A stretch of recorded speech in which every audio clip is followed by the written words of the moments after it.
Tivemos um problema de internet aqui, agora vamos para a segunda parte do bate-papo com o Thiago, engenheiro de segurança no trabalho. Vamos voltar aqui bater um papo. Tivemos um problema de internet, mas bora lá, Thiago. Confirma se o áudio tá bom. Thiago, tá me ouvindo agora? Eu ouço. Aquela hora eu realmente parei de ouvir e voltou agora. Não, e o seu tá perfeito agora para mim também. Tá. Mas vamos Como eu continuando, tinha Thiago. trocado o fone, aquele era Bluetooth, é que eu fiz. Eu peguei e desabilitei o Bluetooth agora, talvez tenha sido isso. Pode ser, é coisa técnica, faz parte. Faz parte, né? Bom, Oi, Thiago. então vamos lá. Que nem eu falei, a gente pode separar isso como as questões internas e externas das empresas. Certo. Então, interno tem a ver muito com isso, com o que a empresa está investindo, como ela investe, o que, que ela cria dentro daquele ambiente dela para que as pessoas tenham essa percepção de segurança. Então, a gente tem aqui na nossa região, isso também varia muito de acordo com o tamanho da empresa, do poder aquisitivo, os dois lados, né? A gente tem Certo. aí o pessoal que tem mais investimento, então, dentro das normas da área de segurança do trabalho do Ministério do Trabalho, a gente tem a NR4 que fala sobre o SESM, Serviço Especializado em Engenharia, Segurança e Medicina do Trabalho. Hoje eu dou aula em curso técnico de segurança do trabalho e às vezes eu chego no curso técnico para dar aula e o pessoal fala assim, eu estou aqui porque é obrigatório a empresa ter o técnico. E realmente, em algumas situações ele é obrigado. Por quê? Porque em função do grau de risco e o número de funcionários que a empresa tem, ela é obrigada a ter uma quantidade de profissionais da área de segurança e saúde. Mas perceba que isso vai ser para as empresas maiores, né? Então, como tudo que é obrigatório começa muito que para cumprir legislação, mas com o passar do tempo, as empresas, pelo menos as maiores, começam a perceber que ela pode ter ganhos investindo em saúde e segurança. Por que pode ter ganho? Desde 2007, a gente tem imposto que ele é cobrado sobre a folha de pagamento das empresas com o desempenho das empresas. Então, as empresas que sofrem mais, que têm mais acidente, que afastam mais pessoas, né? Isso tem muito a ver com o custo social que o acidente leva. Então, os 15 primeiros dias de afastamento no caso de acidente de trabalho, é a empresa que paga. A partir do 15º dia, a gente vai para a Previdência Social. Então, você imagina uma pessoa que teve um acidente igual o que eu relatei aqui, na época não era registrado, não, não aconteceu isso. Mas um acidente igual esse que eu tive, você não consegue voltar a trabalhar no açougue com menos de 30 dias, né? Porque você usa a mão para trabalhar e você vai dar ponto, você não tem... o dedo fica sem movimentar por um tempo, né? Então são 30 dias aí, vamos colocar 40, aonde 15 a empresa paga, e os outros 30 dias, vamos arredondar aí, quem vai pagar é o Estado, né? Então a gente acaba que um acidente de trabalho gera custo também para o Estado.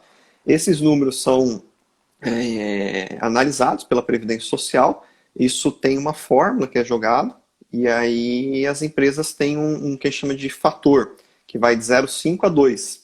Esse 0,5 a 2, ele multiplica o SAT, Seguro Acidente de Trabalho, que é um seguro, um imposto previsto na Constituição Federal. Então, a empresa que tem um rendimento melhor na área de segurança e saúde do trabalho, a melhor possibilidade dela é ter um FAP de 0,5.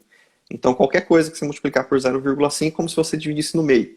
Então, se você tinha que pagar 3% desse seguro sobre a sua folha salarial, se você tiver um FAP de meio, você passa a pagar 1,5. Você teve o que a gente chama de bônus. Né? Você não teve acidente, investiu em segurança, você vai pagar metade do imposto. Em contrapartida, se eu sou uma empresa que estou acidentando muito, estou colocando muita gente dentro da Previdência, eu posso ter um FAP de 2. Aí esse 2 é a mesma regra, eu multiplico pelo SAT. Então 2 vezes 3, eu vou pagar 6. Percebe que aí o malus, né? Se aqui eu tenho bônus, aqui eu tenho malus, é muito maior. Então olha só a diferença. Uma mesma empresa pode pagar 1,5 sobre a folha salarial de imposto e pode chegar a pagar 3. Se eu estiver falando isso numa A empresa empresa começa aí, a perceber que vale a pena fazer o trabalho dentro das normas ali, né, de segurança. é uma maneira de incentivar que as empresas façam. Essa é uma ideia. Até 2007 era fixo, todo mundo pagava 3. Se eu estava dentro daquela faixa de empresa, porque isso é por faixa de empresa, então tem a faixa de 1, 2 ou 3%, todo mundo pagava igual. a partir de 2007, com o advento desse fator acidentário de prevenção, as empresas podem variar. É bom dizer que tem algumas regrinhas para isso entrar. Então, o microempreendedor individual não está nisso, o MEI não está, as empresas EPP, as menores, não se encaixam nisso. Mas quando eu falo de empresa limitada, empresas maiores, elas são tributadas dessa maneira. Então, perceba que isso vai, né, dizer se a empresa vai investir mais ou menos. Em contrapartida, né, saindo dessa parte interna mais, eu tenho a parte externa também. E no Brasil, infelizmente, não sei se você lembra, né? Sabe essa avenida que eu contei para vocês aí que divide a da Amizade, que dividia Americana para Santa Bárbara? Sim, Não sei se você lembra, antes do novo, que não é tão novo, Código Nacional de Trânsito, ninguém usava cinto de segurança e capacete, correto? perfeito. Né? Naquela época não tinha multa, não tinha ponto em carteira, a galera saía na louca, sem usar nada na grande maioria. E eu lembro muito bem de um acidente que teve nessa avenida onde eu morava. Um motoqueiro vinha na Avenida Amizade, perdeu o controle por algum motivo lá, e ele bateu com a cabeça numa placa que estava em cima do canteiro. Ele teve morte instantânea, cara. Ele estava sem usar capacete e na hora a cabeça dele abriu. Cena horrível, o cara morreu em cima do canteiro. Teve uma briga, né, porque a gente ligava para a Guarda Municipal de Americana e falava assim, mas que lado da rua que ele tá? Não, ele tá em cima do canteiro. Ah, então liga para Santa Bárbara. Ligava para Santa Bárbara, mas que lado que ele não tá em cima do canteiro? E ninguém queria vir buscar o corpo do cara, né? O cara morto lá e ninguém queria. Até que alguém puxou ele para um lado da avenida lá e falou, não, agora ele deu um suspiro, rolou aqui e foi para tal lado. Aí vieram buscar. Mas por que eu comecei essa história? Porque depois que mudou-se o Código Nacional de Trânsito, que a multa ficou mais pesada, que eu tive o sistema de pontuação na carteira, o que o brasileiro fez? Adotou o uso de capacete. Então, se você ficar hoje sentado na frente da sua casa, dificilmente você vai ver um motociclista sem usar o capacete. Né? Agora, na sua opinião, Renê, o que levou as pessoas a mudarem o hábito dela? Foi uma coisa espontânea? Não. Não. Foi muito em função da lei nova, não é isso? Foi lei, foi doer no bolso. A fiscalização, nesse caso, para mim, é um divisor de águas. Sabe? Perfeito. Porque a gente tem muita legislação. O Brasil, cara, em termos de legislação, assim, se a gente só fizesse funcionar, já seria muito melhor. Porque precisa fazer lei para tal. Cara, tem muita lei já. Tem lei para você imaginar que nesse país tem lei, né? Agora, e cumprir, e fazer o negócio acontecer. Será que isso não é importante? E aí peca um pouco, né? Só na área trabalho. Pode falar. E a gente vê, não, eu falo a gente porque a gente também eu me coloco às vezes em coisas que eu percebo que a gente faz porque tem lei. Se não tivesse, você ia buscar um jeitinho. E olha que eu sou da área da educação. Eu tento sempre me disciplinar absurdamente. Não era, né? Me tornei mais disciplinado em regras. O que é regra, eu cumpro. Então, semáforo, coisas que no passado a gente já foi muito irregular. A faixa branca, né? Não colocar o pneu do carro ali. Tudo isso, hoje eu sou muito disciplinado, mas não era. Mas no início, que eu comecei a se tornar disciplinado tem a ver com a fiscalização. Você faz por causa da dor, né? Faz isso porque está doendo alguma coisa. Você está sendo incomodado pela fiscalização, levando uma multa. E depois entra a disciplina. Não sei se tem outro caminho, se a educação, do caso, eu acredito muito na educação, que acontece ali, escola e família, que é uma combinação, né? A sociedade em si está ensinando para a criança a conduta de coisas, né? Não é só a escola, não é só a família, é a sociedade no conjunto. Mas a regra, a fiscalização, sim, com certeza, ela é um divisor de águas. Ontem eu vi uma matéria, eu não estou assistindo televisão, quase nada, mas acabei pegando um lance na televisão ali enquanto procurava uma série. Na Feira Livre, em alguma cidade, a mulher na Feira Livre degustando a uva, pegando uva e colocando na boca, sabe? Ela estava sem máscara e pegando a uva. A repórter pega ela no fraga e fala assim, mas você está comendo a uva? E se alguém espirrou aqui? Né? Aí ela fez, mas não dá nada não. Olha, nós já estamos, né, quase um mês de quarentena, um mês de televisão batendo forte sobre informação dos cuidados. A pessoa estava numa feira e com a aparência dela, mostra que a pessoa tinha um certo conhecimento. Ela não era olhando, fazendo um julgamento, lógico, do visual que ali tinha, do que ela respondeu, da forma que ela falou, tinha uma pessoa culta ali falando. Só que ela estava desrespeitando uma regra da saúde para ela, porque não tinha uma fiscalização. Se tivesse uma fiscalização que desse uma multa para ela, talvez ela não tivesse feito aquilo, né? Enfim, é uma consequência curiosa essa reeducação da disciplina para tomar uma decisão. Não sei se isso cabe na conversa nossa, Thiago. Cabe, né? Só que na verdade eu vou tentar trazer isso um pouquinho mais para a área técnica, tá? Isso. Falando em segurança do trabalho, sabe o que essa mulher cometeu? Ah, Que a gente chama de desvio. desvio. Desvio. Desvio é quando você foge de um padrão determinado. Só que Tá. perceba o seguinte, que para a cultura, para a rotina dessa pessoa, até então, a regra era, eu vou na feira e eu como a uva, não é verdade? Se a gente estivesse falando Perfeito. de 3 meses atrás, o costume é esse. Meu, você vai na feira, a gente que mora no interior ainda, tipo, cara, vai lá para comer pastel, ou uma caçulinha e beleza, eu vou provar. O feirante te oferecia. Prova aqui, dona Maria, coisa. Então ela está Exato. acostumada a fazer aquilo, tá? É impregnado na pessoa. Está impregnado na pessoa, é o costume, é a cultura daquela pessoa. A partir de agora, devido a uma nova situação de risco que apareceu, que não existia mais, o padrão deveria ser, só vai comer depois que você higienizar a fruta. Tá? Não que antes não deveria ser, mas não era o padrão que estava na cabeça dela. Ela Perfeito. cometeu foi um desvio. Né? Ah, deveria ter fiscalização? Até poderia. Ora, eu sou muito mais a favor de uma fiscalização educativa inicialmente, nesses casos. Né? Cara, entra muito em gente falando agora, né? Uns defendendo o que a gente deveria menos pensar agora é em política, né? Mas infelizmente está acontecendo e os nossos chefes de poder executivo, talvez esteja mais dentro do poder executivo, tá tendo muita briga de eco. Né? Recentemente o governador do nosso estado aqui falou que vai mandar prender as pessoas, né, que estão desviando. Então tem que entender o seguinte, eu tenho que ter conscientização para as pessoas aprenderem a lidar com essa nova situação, mas eu não consigo mudar principalmente aquela pessoa que já é adulto. Né? A gente vai entrar aí, se fosse para falar sobre isso, na andragogia, né, que é o contrário da pedagogia, que o Renê com a turma do Pulguinha deve saber muito melhor do que eu, né? Então, a pedagogia ensina as crianças, a andragogia ensina o adulto, e o adulto ele aprende de maneira diferente. O adulto aprende muito mais por exemplo, né? Então, quando você vai ensinar, e eu dou muito treinamento para pessoas adultas, a gente tem que enriquecer sempre a nossa aula com exemplos, porque a pessoa fala, pô, isso faz sentido para mim, né? Ela vai pegar aquela informação, vai digerir, e se fizer sentido para ela, ela vai adotar de uma maneira mais fácil. Né? Então essa senhora que foi lá e comeu a uva, ela está acostumada a comer uva toda semana, meu amigo. Né? Não vai ser de 2 semanas para cá que fala para ela não come a uva, né? Que ela ainda não teve nenhum exemplo de pessoa que comeu uva e foi parar no hospital.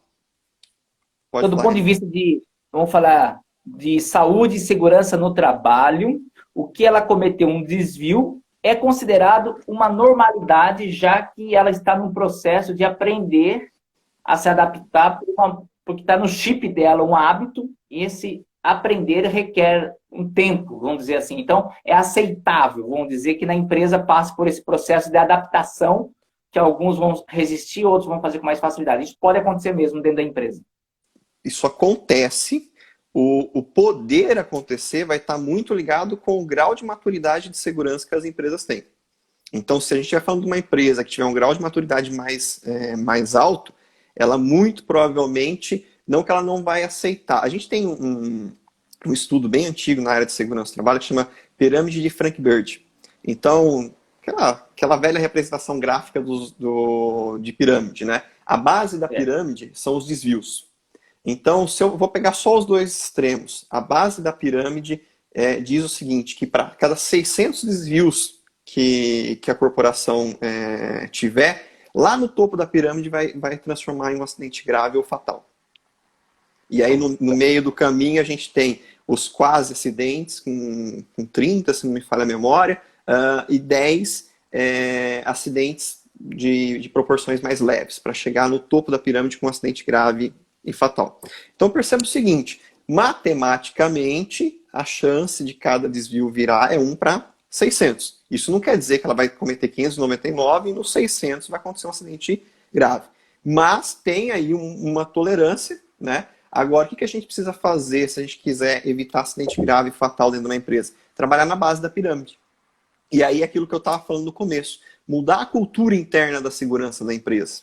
Só que isso, cara, você não faz de uma hora para outra. Principalmente porque eu estou lidando com adultos. Eu estou lidando com adultos que, às vezes, ele tem, dentro da casa dele, exemplos diferentes. Então, se eu estiver trabalhando com uma pessoa que dentro da família, o pai tem costume de não usar cinto de segurança desde quando esse filho é pequeno, deixar ele no banco da frente, tudo isso vai formando a pessoa. Você concorda?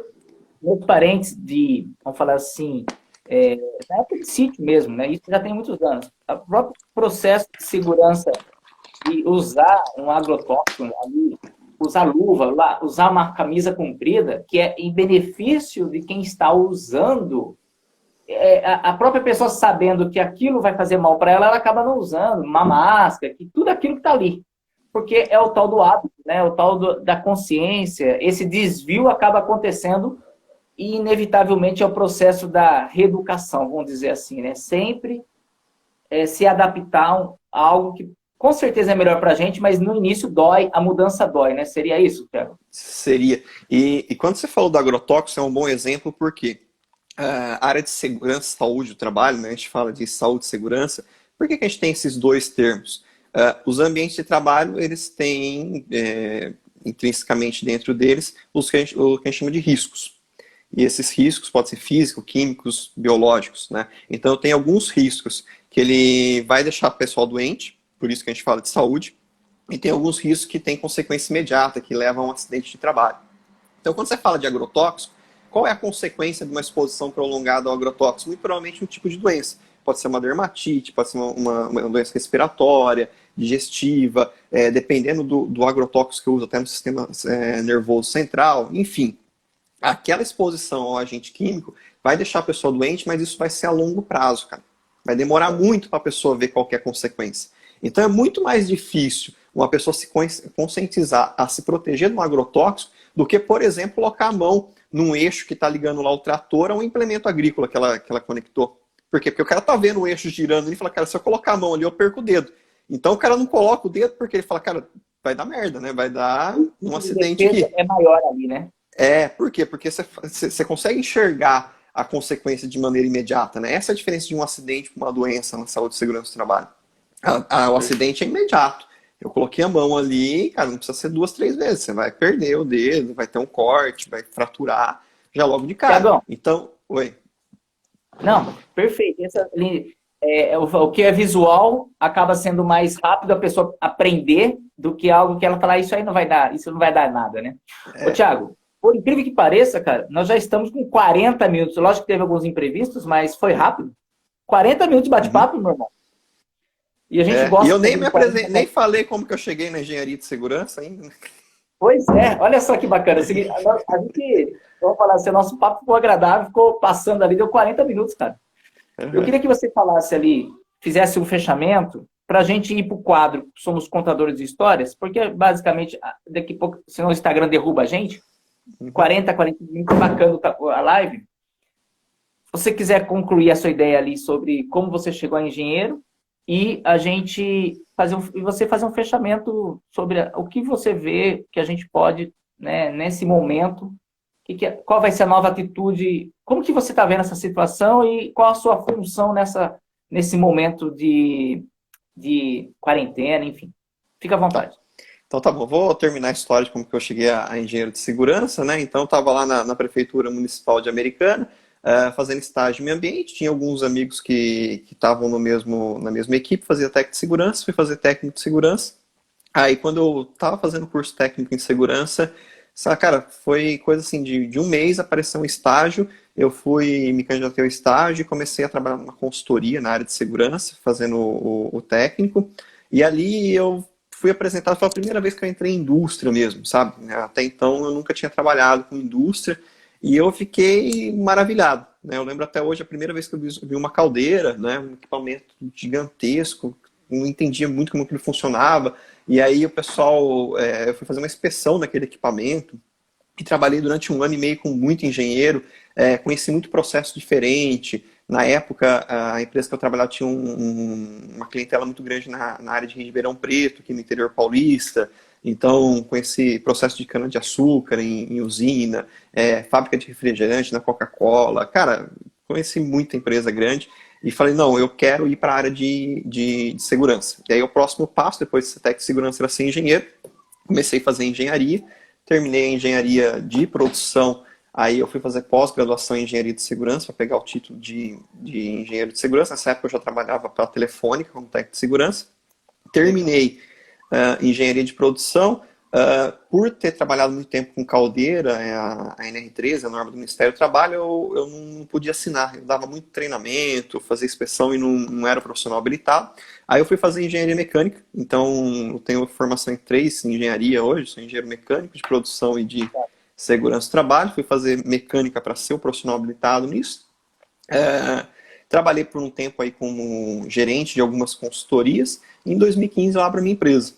Então, desde 2015 para cá, eu sou consultor e presto consultoria e assessoria dentro de...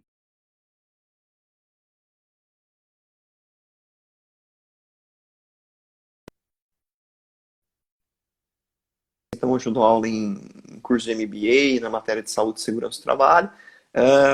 E aí é um resumo total para chegar nos dias de hoje. Né? E aí falar qual que é a função do Thiago hoje na quarentena. Quer complementar com alguma coisa antes de eu Não, eu ia perguntar, direcionar? depois eu sei do seu contato, que tipo de empresa que a empresa pode entrar em contato com você, que você faz esse tipo de avaliação, esse acompanhamento, hoje possivelmente virtual, mas presencial, para que a pessoa possa no futuro contratar o seu serviço. Mas aí continue ali agora na quarentena, só para a gente finalizar a ideia. Tá. Então, até eu tô fazendo um curso agora, é uma pós-graduação online, onde o CREA, o Conselho Regional de Engenharia e Arquitetura, especificamente aqui do estado de São Paulo, se uniu com a Unesp, né, que é a Universidade Estadual de São Paulo, e é um curso sobre inovação tecnológica na área das engenharias. E uma das primeiras atividades que eles pediram foi para a gente gravar 2 vídeos. Um vídeo de 60 segundos se apresentando e um vídeo de 60 segundos para falar sobre o que eles chamaram de ovelha negra. Né? Então, qual foi o ponto na sua vida profissional onde você teve que se reinventar? Né? E, cara, tudo aconteceu muito organicamente na minha vida, desde a época do açougue até virar empresário. Né? As coisas foram acontecendo. Né? Vou fazendo aqui e ali, não vou fechando porta para nada e vou fazendo. Né? Então, isso sempre foi muito orgânico na minha vida. E chegou numa época agora, né? Embora não era para ser uma surpresa, porque a gente já sabia das notícias na China desde o final do ano passado, eu confesso que quando foi decretado quarentena aqui no Brasil, o negócio me surpreendeu a proporção. No seguinte sentido, dou muito treinamento e aula. Cara, a única coisa que você não pode fazer agora é colocar gente em sala de aula para dar aula. Embora eu já tenha experiência no online, também com curso EAD, ultimamente estava muito forte para mim a parte presencial. Parte de consultoria, então sou considerado um terceiro dentro das empresas. Uma das medidas das empresas que ainda não pararam foi o seguinte: diminuir o maior número possível de circulação de pessoas dentro, que é uma medida de segurança plausível. Cara, se você não for da linha de frente, se você não for um serviço essencial, onde eu preciso atender o público, é justamente isso que eu recomendo. Que você diminua o fluxo de pessoas dentro da empresa de vocês, que vocês coloquem barreiras, que a distância de segurança seja respeitada, para evitar que as pessoas se contaminem. Né? Pensar primeiro na vida para depois pensar no lucro. Então, há 2 meses, há um mês atrás, quando começou tudo isso, eu vi a receita da minha empresa e falei isso aqui, ó.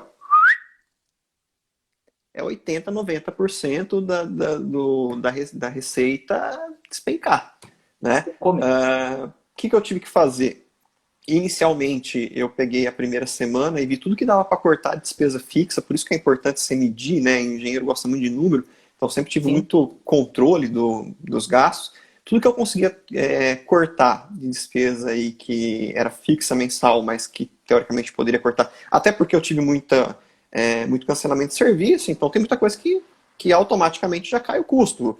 Deslocamento, combustível, passagem aérea, hospedagem, tudo isso acabou caindo. Né? Acabou caindo o valor aí da despesa fixa. Então eu peguei e cortei tudo que eu precisava.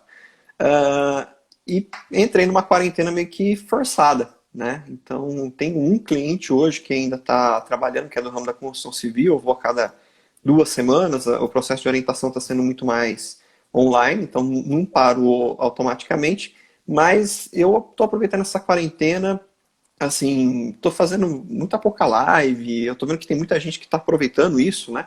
Mas não foi muito a minha escolha, não. Eu estou numa escolha mais de me capacitar, tinha muita coisa que eu queria fazer. O curso do Murilo, por exemplo, que a gente falou, eu tenho ele pago aqui, eu não passei, acho que de um quarto dele, né? Está na lista dos cursos que eu preciso fazer aqui. Acabei Inclusive, ontem. eu tô numa das aulas dele aqui. Tava de É, manhã, eu não sei que nível, mas eu tô finalizando. então, eu tenho esses cursos para fazer, que eu tenho vários cursos aí pagos que eu não tinha tempo, enfim, né? E aí Sim. são três áreas, né? Então, tem a parte técnica de segurança, tem essa questão do Murilo aí de criatividade que me chama muito a atenção, e tem o desafio do inglês, né? Eu tenho um curso do Mário Vergalha, lá do Pago, já deve fazer uns 8 meses que eu nem comecei ainda, e eu preciso começar a fazer logo esse curso de inglês, queria na quarentena aproveitar para isso.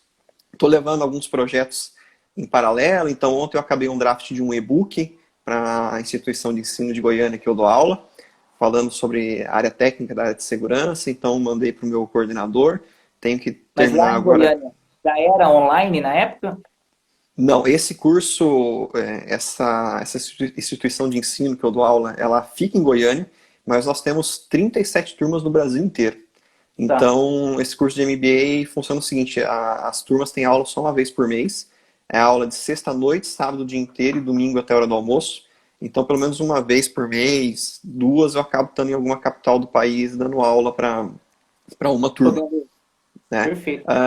Agora, com a proibição das aulas, o que, que aconteceu? A gente está fazendo uma instrução mais, não EAD, né, mas que a gente chama de distância, então estamos oferecendo conteúdo para os alunos, mas por ser um curso aprovado pelo MEC como presencial, a gente suspendeu as aulas, vai ter que prorrogar o calendário. As aulas vão ter que acontecer, só que só quando a gente tiver autorizado para isso acontecer. Enquanto isso, a gente está fazendo isso, estamos fornecendo material. Então, escrevi esse e-book, tem uns infográficos, alguns exemplos, coisas que eu quero colocar ali para o Faz pessoal total de. adaptação mesmo, né, Tiago? E talvez um projeto que é até legal divulgar aqui, o pessoal puder ajudar. A gente está muito preocupado com o pessoal que está nos trabalhos essenciais. Então, por exemplo, a área de saúde, cara, não pode parar. Se ela parar, o negócio vai ser pior ainda. Então, se vocês entrarem aqui no meu Instagram, vocês vão ver que a gente está com uma campanha. Eu sou eleito uma comissão permanente de saúde e segurança aqui em Piracicaba, onde tem representação do município, representação das empresas, das empresas de consultoria, Tá. e a gente se uniu numa campanha para doação de equipamento de proteção individual para a área da saúde. Então, qual foi a ideia nossa, né? Se tem muita empresa que está parada, tem EPI parado nos estoques dessas empresas que estão paradas. Talvez esse equipamento que está lá na prateleira do almoxerifado dessa empresa esteja fazendo falta para o médico que está trabalhando no combate do Covid. Então, a Então, gente na está. linha de frente está faltando material. E hoje falta material no Brasil? Está faltando esse material? Tá, Ou é pontual em algumas regiões tem mais falta? eu acredito, assim, eu vou falar por Piracicaba, que é onde a gente está atuando, que está numa região metropolitana, querendo ou não, né? Então é para ter mais disponibilidade, mas isso é proporcional. Quanto mais populosa for sua região, maior número de incidência de caso, né? Então menos populosa, menos. Então tem que equalizar isso também. Mas no Perfeito. modo geral, principalmente a proteção respiratória, ela acaba que está faltando muito. Porque não era comum na rotina dos médicos ter que se preocupar com essa via de contaminação que era a proteção respiratória. Então, o equipamento de proteção individual, numa situação normal do profissional da área de saúde, é jaleco descartável, luva, mas não era comum eles usarem óculos, usarem máscara. Então, principalmente isso que aumentou muito a demanda por conta do vírus que está presente hoje no ambiente de trabalho, a gente sente que está fazendo falta sim. É Tá? um material que faz falta.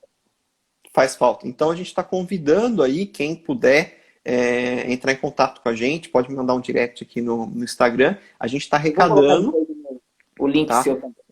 Por favor, a gente está arrecadando, a gente tem também um link nos Parabéns pela posts. iniciativa, porque a gente, que cidadão dito cidadão comum, a gente desconhece essa falta, ouve o noticiário falar, mas são ações assim que, às vezes a gente fica vendo ações longe, né? E essa é uma ação muito próxima aqui do interior que pode ser feita e talvez as empresas que estiver nos ouvindo hoje, ou né, que vai posteriormente estar assistindo, participando, possam entrar no seu link e fazer o que tem que ser feito. Por favor, Tiagão, isso é uma coisa que a gente está fazendo. De nada. parabéns pelo seu trabalho. Bora escolher 5 palavras para a gente construir a história e finalizar aqui o quadro Somos Todos Contadores de Histórias no Peoncast. Conta lá. Tá, como que é? Desculpa que essa eu não conheço esse quadro. Como que é? Eu tenho que escolher 5 palavras para quê? Você escolhe 5 palavras. Daqui a pouco a gente vai construir uma história, eu e você, com essas 5 palavras. Daqui a Com pouco essas isso 5 fica correto. palavras. Então tá bom. Então deixa eu anotar aqui para mim lembrar depois, Anota né? aí que você vai usar. Eu vou escrever primeiro aqui criatividade, por conta do nosso curso com o Murilo. Criatividade. Ó, Engenharia, por engenharia. conta da minha formação. Pedagogia. Pedagogia. E aí, uma referência à Turma do Pulguinha, que eu sou fã pra caramba do seu pé da Turma do Pulguinha. Que legal. Andragogia, né? O outro ponto que a gente viu aí, o ensino para o adulto, né? Andragogia. E falta uma, né? Falta Então, vamos em referência aí à campanha Solidariedade. Solidariedade. Então, Confere como comigo. funciona? Vai lá. Você constrói uma história com essas 5 palavras. Uhum. No momento oportuno, você me dá uma deixa, eu continuo a sua história também usando as 5 palavras, devolvo para você e você finaliza a história, beleza? Beleza. A ideia é deixar quem ouvir a história, acompanhar a nossa live, a gente fala aqui na roça que o peão tem que ficar com barulho de carroça na cabeça. O que é o barulho de carroça na cabeça? A pulga atrás da orelha. Uma mensagem. A pessoa fala assim, não sei, mas aquilo lá me provocou um negócio, eu tenho que procurar aqui alguma coisa, sabe? Sempre essa ideia é deixar esse barulho de carroça na cabeça. Então, com vocês, no canal Peoncast, no quadro Somos Todos Contadores de História, era uma vez com o Thiago. Bom, era uma vez um engenheiro de segurança que não tinha muita noção se por pedagogia ou andragogia, levando em consideração todo o seu ensino de engenharia, de uma maneira solidária, queria criativamente ajudar todo mundo que está em casa nessa quarentena movida pelo Covid-19. E aí, nessa live, com o amigo Renê, pede para ele conselhos de como fazer. Ainda com 13 anos, já começou a trabalhar. Quase o dedo ele viu se decepar. A solidariedade dos amigos na CG foram socorrer. Lógico que dentro da pedagogia, do que se pode fazer, o que sobrava era a drogologia, que muita engenharia naquele momento não tinha, mas a criatividade fez valer.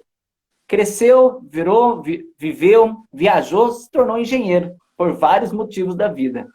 Morou no tempo, na rua da amizade, divisa de 2 cidades. Viu um acidente acontecer. Tiveram que usar da criatividade para um corpo socorrer. E assim, a vida segue nessa quarentena se adaptando, um professor constrói sua família, leva uma mensagem e acredita que sim, a segurança no trabalho deve a consciência de ambas as partes, seja empregado, seja empregador. Hoje faz uma campanha para que as empresas possam ajudar doando seus equipamentos de segurança para aqueles que estão da área da saúde continuar nos cuidando. Segue. Cara, aprendi muito com o amigo Renê, porque hoje eu me surpreendi com aquilo que a gente pode fazer com 5 palavras para o mundo melhorar. Muito legal, gostei. Não conheci o quadro, mas foi bom, foi bom. Saiu. Legal. Saiu. Não, eu não tenho essa veia poética que você tem, né? De rimar as coisas, mas acho que, né, na minha cabeça muito exata aqui, as coisas se encaixaram. Eu me surpreendi com a sua cabeça exata, porque você é um cara totalmente números e você iniciou muito bem o Era Uma Vez, mandou bem. Vamos fazer uma foto aqui, eu vou tirar o texto aqui e vamos fazer um print para garantir, para posteridade. Vamos lá? Vamos.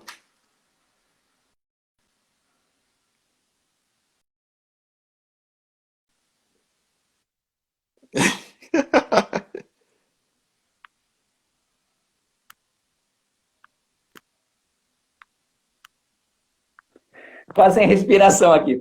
Bom, queremos agradecer Tá. o pessoal que acompanha a live e sempre está acompanhando o canal Peoncast. Também vai ficar disponível esse material no canal, no YouTube. Se você não é inscrito ainda, se inscreva, compartilhe, ajude a fortalecer o canal. A mensagem que a gente quer levar foi bem colocado pela criatividade, engenharia, solidariedade, eu acho que é o nome do jogo, principalmente nessa fase.